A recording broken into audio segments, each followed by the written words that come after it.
This episode of Made in America brought to you by America's Inventor League and Home Talk USA.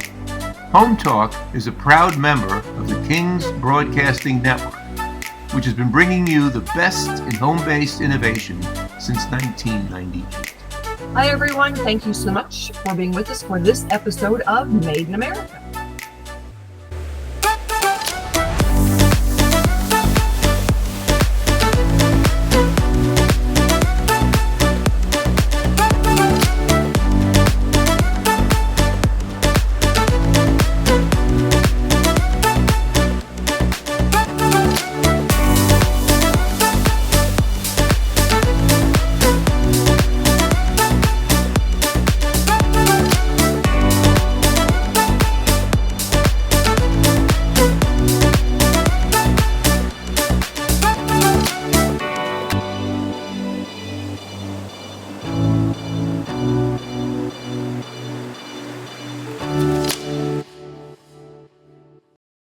Welcome, America. That's right. This is Made in America Hour right here on the Build with America radio program. Welcome all of our affiliates all across this great country of ours. And boy, I tell you, it's exciting to be an American today, I tell you.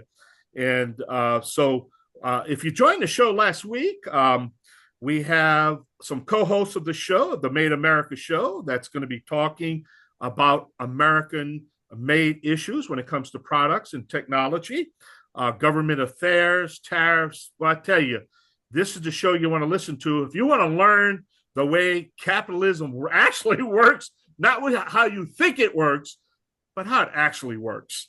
And while we are the world leaders when it comes to capitalism and products and services, and I'm excited. But now I'd like to welcome to the show Mr. Zach Mottl and Mr. Jon Toomey. Guys, welcome to your show. How you doing, guys? How you doing? I'm doing great, Michael. Great to be here with you and the listeners. We're going to have a lot of fun on this hour here, starting today and going forward. It's all about education, information, and I know that's what you're going to try to do here. And since we have three people on the line, the only thing I ask is, it is radio, it's audio, is that every time, hey, this is Zach, this is John, this is Charles, let the audience know who's actually speaking there. And but we're excited. I know you have a great, it's always about the leadoff spot in baseball. You can't dictate a baseball game till you have a good leadoff hitter. You know what I mean? And boy, I tell you what I've been reading about Charles Benoit. Hey, Benoit, that's a nice Cajun name. You know that, Benoit. You know that, right? A nice French name. You know that, right, sir? But absolutely, yeah. But, you got it, French Canadian. You got it. I'm a Cajun, so we can hold hands and holler kumbaya. Right. But hey, Zach, tell us a little bit what's going on. Give us an update before we get Charles on the show. I know he's excited, but we got to cover a lot of ground here. What can we expect, and what we're going to be talking about today? That's right, Michael. Well, I'm the chairman, Zach Mottl, chairman of the Coalition for the Prosperous America. And on today's show, we're going to cover a couple of hot topics related to what's going on in trade and tariffs today. First of all, we're going to get into what is they call them the Section 232 investigations. These are the national security tariff and investigations that precede them for things like chips, pharmaceuticals, steel, and there's going to be an update to the Federal Register. So we'll get into that. We also want to cover the president's newest manufacturing policy signals that are coming out in this summer and into the fall. We've got hundreds of billions of dollars pledged from allies. Where's all that money going to go? We're going to talk about that. We're going to talk about India. They are a rising star here, but are they the next China? Are they the next trade cheater? We're going to talk a little bit about that. We've got our special guest, Chuck Benoit. He's our trade counsel and scholar at the Coalition for Prosperous America. He is the foremost expert on tariffs, and he's just published a recent op-ed in the American Conservative on tariffs. Well, I tell you, we have our job cut out for us because prior to this hour of the Made in America show, we were talking to some young inventors, some young entrepreneurs, some young manufacturers just starting down that road. And the misconception that they had was just amazing. I'm going to quote what they were saying is that even though the tariffs, I had my first order. Boy, when I hear that, it's like, what has the mainstream media done to sabotage these young inventors to say that on the show today said, I got my first order, but despite of the tariffs. And that's the problem. We have our work cut out for us, my friend. I need to tell you. You've got to educate those young inventors about how to use the tariffs to their advantage and make sure they're making their product in America. Because if they don't, what's going to happen is they're going to get eaten alive by their Chinese and Indian competitors. They'll supply them for a minute, but next they'll copycat, they'll knock it off, and they're going to be out of business. So we do have a lot of education to do. We're going to get onto that here. We also have with us Jon Toomey. He's the president of the Coalition for Prosperous America. And John's going to give us a little bit about on the pharmaceuticals. But first, we want to, are you ready, Michael? You want to bring in Chuck and John? You want to get into some of the meat and potatoes here? Let's do it. We only got an hour. We have to roll. All right, Chuck, why don't you tell us a little bit about the Section 232 investigations, what they are? Just give us a total overview, what's going on, what they are, and how they're going to be used. Right. So the Constitution says that the Congress has the tariff power, but Congress, they prefer to act more like a board of directors typically. So they've delegated a lot of different tariff powers to the president. Section 232 is the national security tariff. So it's pretty broad. It says that, if the president makes a finding that imports of a particular product or, in a particular industry are threatening national security, they can use that. You can launch an investigation. The Department of Commerce launches the investigation, and then depending on what the department finds, if they do find the national security threat, the president can use tariffs or quotas. It's very broad. The language is just imports to help shut that down. And so we had a few. We had the two big ones were steel and aluminum in the first Trump term, and that's great because President Biden he didn't terminate them. He did kind of weaken them, but he didn't terminate them. But they're now in their 7th year, so pretty good track record. And this time they've been under the radar, but we've gotten a lot more. So we got copper is live now. We have an automotive one that's really big.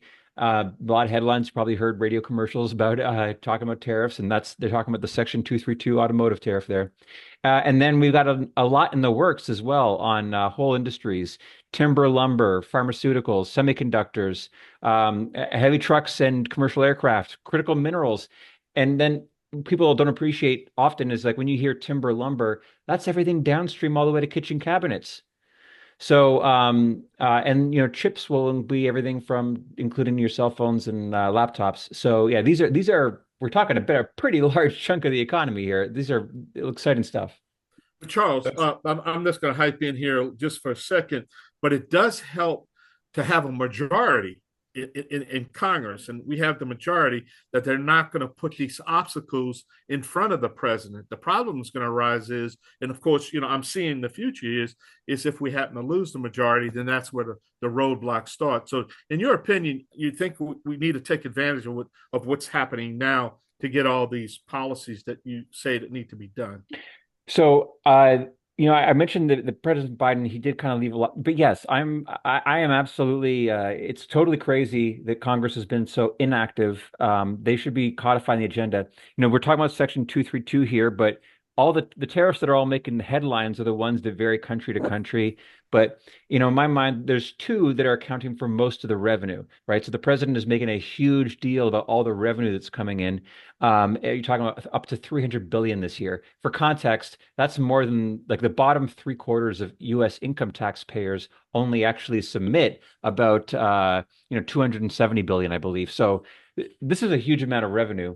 And that is under a different law, and those are very much in jeopardy right now. We're going to find out probably in the next month about what the Federal Court of Appeals thinks about it. But the fact that Congress isn't codifying that, we could be staring down a $250 billion tariff refund later this year. So I think Congress should be wasting zero time on codifying those with legislation. But just to clarify, those are different from the 232 That's right. tariffs. Those are the IEEPA tariffs. Michael's right. We need Congress to act on those. But these 232, they're already in law, and the investigations are going down. We're going to talk a little bit about more about that soon. I know we've got Jon Toomey on. You want to hit pharmaceuticals real quick before we go to break, Jon? Tell us what's going on with those.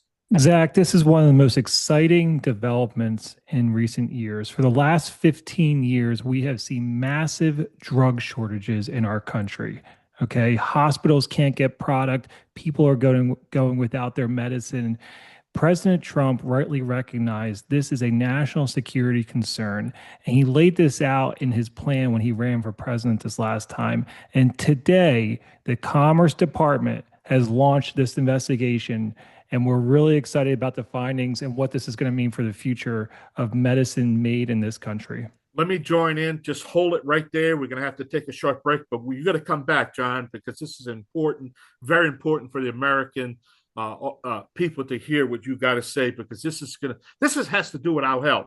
All right, you're listening to the Made in America show right here on the Build with America radio program. We're going to be back with our co-host, Mr. Zach Mottl, and Jon, and our guest, Charles. And stay tuned right here. We'll be right back.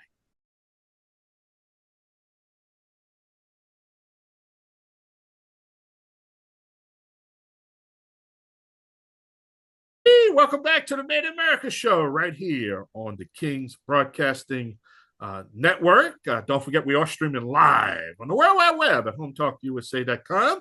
If you want to learn about the Made in America show, all our issues, all our topics, we do archive all our shows. And I'm often asked, Cajun Man, when are you actually live? I mean, we hear your show during the week, at night, 3 in the morning. Look, if it's 3 o'clock to 6 o'clock Central Time, right? Central Time on Saturday, that's when we're live. That's when I'm behind the famous golden hammer microphone. That's when I'm live.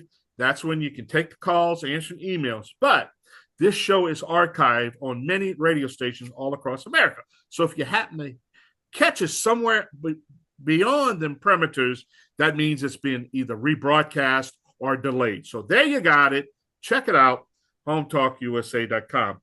We have a very special guest right now. We're talking to Charles Benoit. He's CPA's own trade counsel, along with the co-host of the show, Zach Mottl, and Jon Toomey. And before the break, if you just joined us, Jon was explaining to us about the pharmaceutical situation, and it's becoming a national emergency. But Jon, we had to pay some bills. You know, in radio, we have to cut you off. The computers cut you off. So let's pick up from that conversation. President Trump really recognized that we have a problem. We have defense issues here. So what's the end result of all this, Jon? Yeah, so the president basically set out and he tasked his Commerce Department to find out what our national security vulnerabilities are here with pharmaceuticals. And in a few weeks, we are going to see tariffs and a plan put in place to ensure that we have stable supply, stable domestic supply, and supporting manufacturing in both branded pharmaceutical products as well as generic pharmaceutical products. So in the pharmaceutical space, you know, you have an innovative drug company, right? Think of, you know, Merck, for example. They develop a drug, and after a term of years, then generics come into the market, and they make up the majority of scripts today. So in America, 90% of all prescriptions are generic drugs. They are also the majority of hospital products, so the products that the hospitals buy. And today, we are dangerously dependent on two nations for the majority of these generic pharmaceuticals. That is India and that is China. And President Trump and his 232 team at Commerce are doing an investigation today, and they will establish a framework by which we can see and support a domestic industry of generics and brands here in this country. And Jon, this is so important. You know, I think people don't always realize why this is so important. Not only do we want to, you know, have good jobs in America, but, you know, during the pandemic, what happened? We saw certain countries, India, China, not shipping us ingredients, not shipping us face masks. So to the listeners out there, the audience out there, those of you that take medicine, maybe whether it's for your blood pressure, whether it's for your allergies, or whether it's your diabetes medicine, that stuff is not being made in America. And if there's a time of conflict, well, we could be cut off. And what else have we seen, John? Haven't we seen some quality issues? What's going on over at the FDA? Zach, you're exactly right. There is massive quality concerns with products coming from Asia. There was a study that came out this year from Ohio State professor John Gray. It said if you take an Indian-made generic, okay, you have a 54% greater likelihood to contract a serious adverse event as opposed to taking an American or European-made generic. Now, remember, I said generics are 90% of all prescriptions in this country, and the majority of generics are coming from India. So that means our public is actually not getting better by taking these products. We need to make the medicine here. We need to know what's being put into the medicine.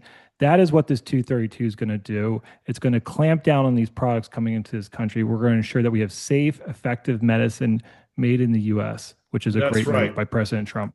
That's right, John, because, we're talking about just a few pennies a pill. And, Americans, we're not paying any less for our healthcare, are we? No, we're paying more and more, but the outcomes are worse and worse because it is true what you said. These drugs have been documented either to have something in them they're not supposed to, or they don't quite match the formula. They don't dissolve the same way. And what does that mean for the person that took it? Either it's too fast in their bloodstream or too short in their bloodstream. And this can be critical for certain medicines. You talk to doctors and they say, well, I switched into a different brand of the same generic and I had a different result, a different outcome. That's because they're not exactly the same. We need them made here. We need to know what's in them. Plus, we need all those good jobs. Why are we making good jobs? Why is our healthcare creating good jobs in India and China? So I'm really excited for what the president is doing. There's some other stuff happening out there also on these tariffs and things. I know it's coming up soon, and maybe we want to let people know about this. There's going to be some inclusion requests. Aren't there opportunities for manufacturers to get into the tariff game? This is a beautiful development. Charles Benoit, who's on with us, knows all about inclusions. Chuck, what just happened Friday, and what can the audience expect to happen going forward with these inclusion rounds? So Friday, they were a little late, but belatedly, the Department of Commerce made all their decisions from the May inclusion round. So in the first 2 weeks of May, domestic producers had the opportunity to say, hey, I buy steel or I buy aluminum, but my product doesn't have a tariff. So can I get some tariff protection too? Tremendous process. We are very bullish on this.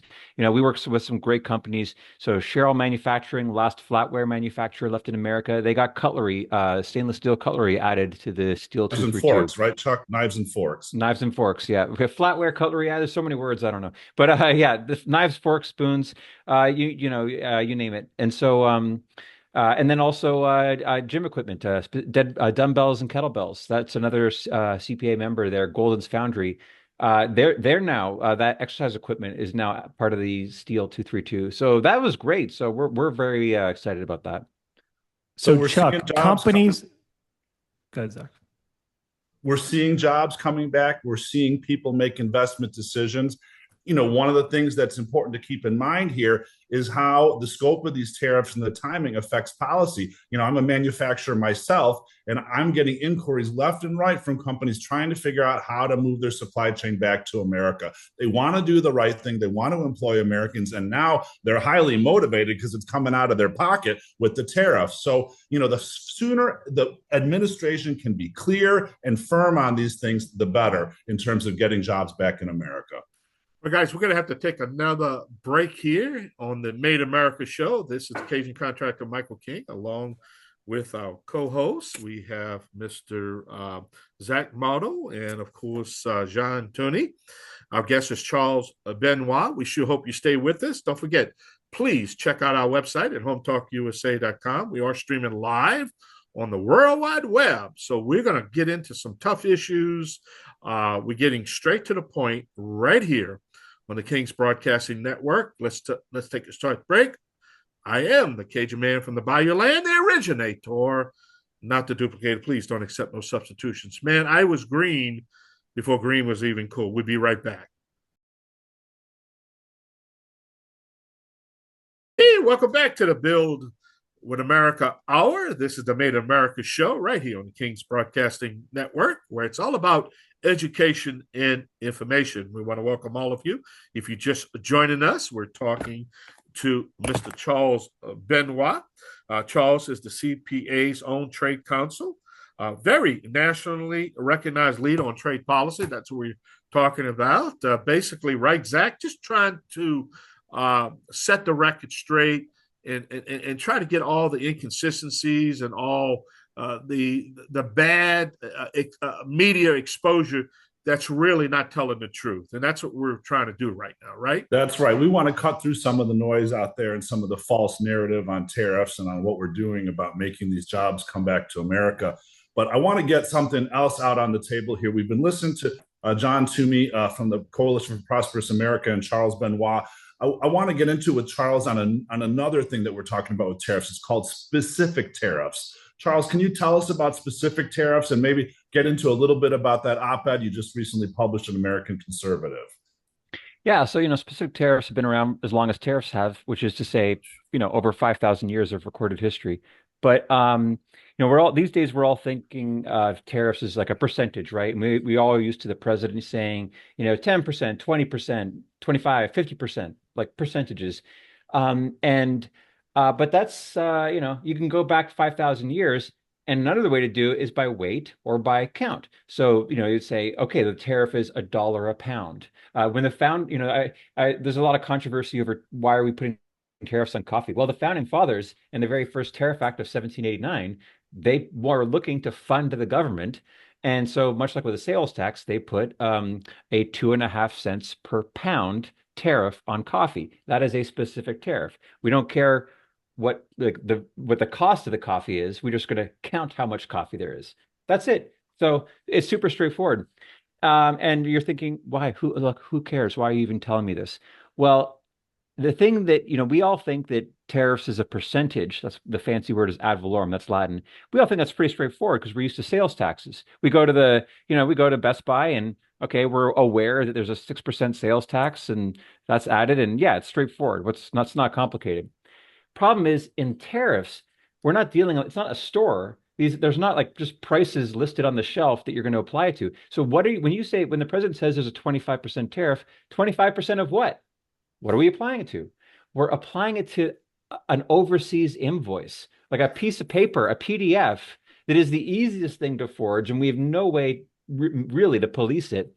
So this has led to all sorts of problems and all sorts of, tariffs don't work. It's like, well, yeah, because basically the importer gets to pick their own tax rate. But with specifics, you don't have that problem. The specific tariff, Customs and Border Protection, they're our border police, they're at the port. All they have to do is weigh or count what's in front of them. We're not taking the word of the overseas manufacturer or flashing some paper. We don't care what your invoice says. We're just going to count what's in front of us. 5,000 years old, works really well. Doesn't some things it's less well suited for. But generally speaking, we're hoping we're going to see a big embrace. That's what I wrote about. On steel and aluminum, two industries that could really benefit from this transition. So we're hoping we're going to see that sooner than later. I can't wait to see this myself, Chuck, because, I've listened to our members, folks who employ thousands of people, tens of thousands of people, in fact, in America, and they are struggling against these imported products coming through Mexico, usually from China through Mexico or through some other country. And they say, you know what? He put a 30% tariff on my product. Maybe it's pipes and tubes. There's a tariff, but it's coming in even faster than before. What's going on here? When you look at it, they're literally committing fraud. They're making up the price on the invoice. And look, I'm a manufacturer. There's so many other ways to pay them. Maybe you pay them a setup charge, and then that's not on the invoice, or a one-time fee, an order fee. They can play games all day long, but when you're counting it or weighing it, if there's 100 tubes or 10 cars, it's $1 or whatever, $1,000 a car, $10,000 a car. It's very, very easy. We get rid of the cheating, and that's going to help us bring more jobs back into America big time. When do you think that's coming out? Do we know? Is that for sure, Chuck, or is that still on the table? Nothing's for sure until the president signed it. But on Friday, the president did allude to, more steel tariffs coming in like the next week to 2 weeks. So, feeling very bullish on that. And, I'm expecting before the end of the month. But Love Charles, it. but Charles, I need to tell you that's the difference in having a businessman compared to a politician running the program. You understand? And that's what he understands.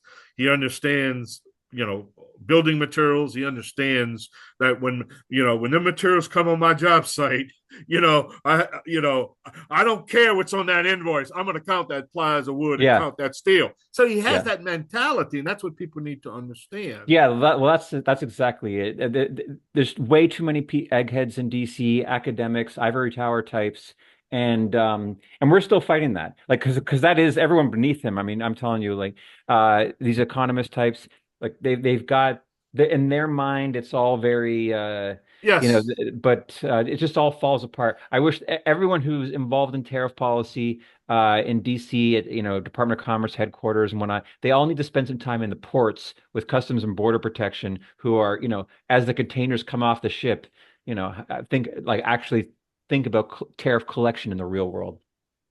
Some of your listeners, Michael, they still might not even understand tariffs in the first place, right? But the truth is that there is not a single country in the history of the world that went from poor to rich, that went from, basic to develop without using tariffs. They've been used in America. That was how America was built. That's how Japan was rebuilt after the war. Germany also. Same for South Korea. Same for China. Same for Taiwan. Every one of these countries uses tariffs and non-tariff barriers to manipulate, and it's working. It wins. It builds countries. So this is not a debate anymore, even though some economists would like to confuse us with some fake numbers and bogus models. The reality is tariffs work. They create jobs and they create investment in that economy.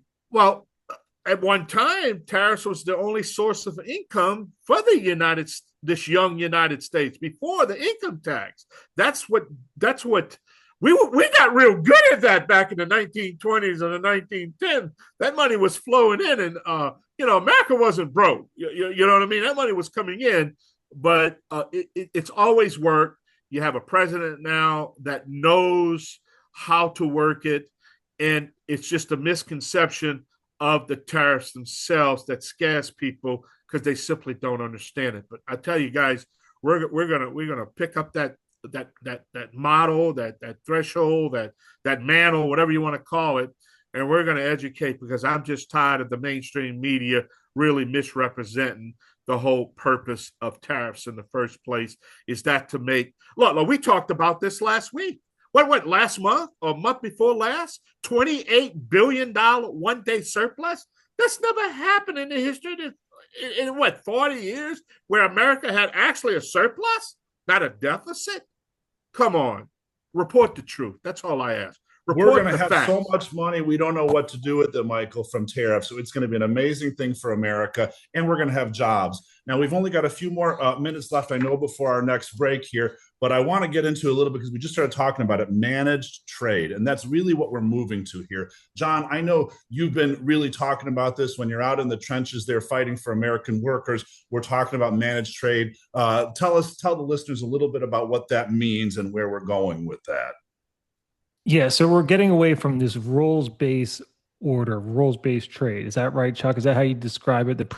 You got it. Yep. The previous governing order of this, and we're really just managing our own trade flows, right? We're setting the rules of the road for once, right?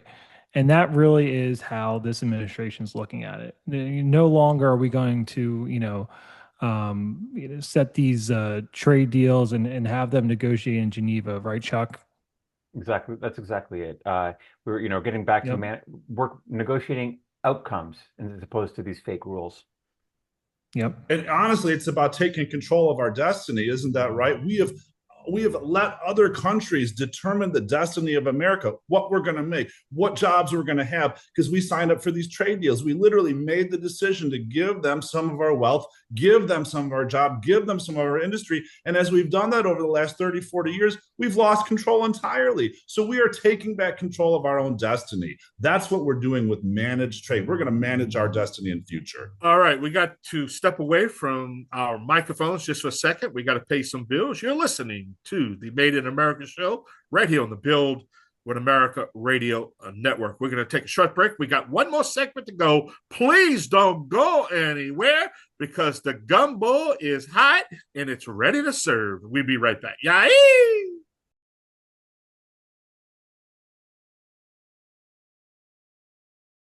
Hey, welcome back. This is the Made in America show right here on the Build with America Radio Network. If you just join us, we only have one more segment. We're just covering a lot of issues that have to do with trade, tariffs. I mean, this is the show that's going to educate you, guide you, advise you when it comes to our policies. We're going to sort through all this mess and all the hoopla, all the smoke screens. We're going to talk to the experts, the people that make policy, the people that's going to guide not only our lives today, but our lives in the future. Zach, I tell you, we got a roll here. You got a lot more to cover, a lot of excitement. John, a lot of excitement. We got Charles sitting in the blue room, the green room, whatever room you want to call it. But Zach, so what do you want to discuss? What do you want to move on to? Well, in the last segment, we talked a little bit about why tariffs work and the national security tariffs, the IEEPA tariffs, the specific tariffs. Now I want to get into another country that we see on the radar screen, India. Is India going to be our next great trading partner? Or are they going to be the next big cheater? The same thing that we see coming out of China. John, what do you see coming on the radar screen with India? Give us a little warm up, please. Listen, I think this administration is rightly recognizing that India is nothing but adopting the Chinese playbook here. They cheat, they subsidize, they dump. They've been doing it in sectors for years, whether it's quartz countertop surfaces, whether it's steel, whether it's pharmaceuticals. India has copied Beijing's playbook. President Trump understands that better than anyone. Ambassador Greer, Secretary Lutnick, these guys are not going to let China off the hook. A lot of people say, hey, look, India is our friend, right? They're our geopolitical ally versus China. That may be so, but cheating is cheating, right? Whether or not they're dumping, engineered stone into our market with their government subsidies, or if they're crushing our steel industry. This administration rightly recognizes that India is playing the same playbook that China has played for years, and they use it with subsidies, massive state subsidies from the government of India. They're not going to tolerate it. And that's why you see today the Indians, they have no deal. The tariffs keep going up, and we're not going to allow their product to come in. Some of their product, as we touched on earlier, is just poor quality too. They're sending in medicines. This is not working. We're not going to take it anymore. Well, John, let me jump in here right quick, Zach. I need to tell you, about a year ago, every time you heard me on this show saying, I wish that 1600 Pennsylvania Avenue, that somebody would turn the lights on over there, because the lights has been off. And why I say that is because now the lights are on over there. And I tell you, and one of the things I have a problem with right now, and I know it's being addressed right now, is the situation where India fueling Russia's war machine, and that has to stop now. So 1600 Pennsylvania Avenue, I'm just a little Cajun man from the Bayou land down here, but I have a microphone, and I need to tell you, until they stop supporting that war effort to kill us here, I think we need to, like you said, we need to play hardball beyond anything that we can imagine, because India needs the United States. They need the technology. We need their technology. And Zach, what do you think? Maybe we're the biggest marketplace in the world, whether it's India, China, or any other country. They want to sell to the United States. And President Trump understands that leverage. He's been the first president in my lifetime, honestly, to understand that relationship and that leverage and to use it for America's advantage. And so, India, let's just say this, they don't have zero tariffs. They don't allow our product to come into their country, do they? No, they build walls and barriers because they want to have the industry there. They sell to themselves first. They grow the companies to scale, and then they unleash it on the world. They unleash it on us. They subsidize it, and they dump. And you're right. They're selling us products, taking our dollars and running them through the system. They're buying oil from Russia. That's supporting Russia's war with Ukraine. China's doing the same thing. So we need to, Trump gets it. He's using the leverage, our entire government on these issues. As far as what we see, the products that are made in India that we could make here, it's particularly pharmaceuticals, but there's other stuff too. It's automotive, it's telecom. There's a lot of products in there. Chuck, you want to jump in here and give us a little bit of your background on the India trade issue? Yeah, so I mean, that's India's. They've been a free rider forever. People don't realize this, but they got in on the ground floor back in 1947. This larger thing called the General Agreement on Tariffs and Trade, and in all those multilateral rounds through the 20th century, they were smart. They just sat in the side of the wall, made zero concessions, but because of the way that system works, they just got a free ride forever. And more recently too, they've been pretty good at, because everyone's got like a strategic concern, that they managed to free ride on that. So that at the WTO, they put like their average bound tariff rate at the WTO is like over 50%. Ours is 3.4. It's insane. So they've got 50% on everybody else, and we've got 3% on them. Yeah, exactly. And it's I love watching. I mean, actually, I lived in India for a year, so I kind of know that country, and I paid a lot of attention to the automotive industry. When we want a car factory, we subsidize the hell out of it. We're like, you don't pay for anything for 30 years, Don't worry, the taxpayers they'll pay for your factory. That's the American approach. All right, guys, we got to stop right there. We got to put brakes on this train. I don't know if I'll be able to hold it back here, but we're going to have to wait till next week. We're going to have another topic, another conversation. Jon, Zach, hey, please let us know if you like the new format. If you like the show, just go ahead and send me a text or email, michaelking1350@yahoo.com. Let us know what you think. But we're excited. This is the Made in America show on the Build with America network. Zach Mottl, Jon, great job. Our guests, man, I tell you, the knowledge that you have. Thank you, thank you, thank you. Till next week.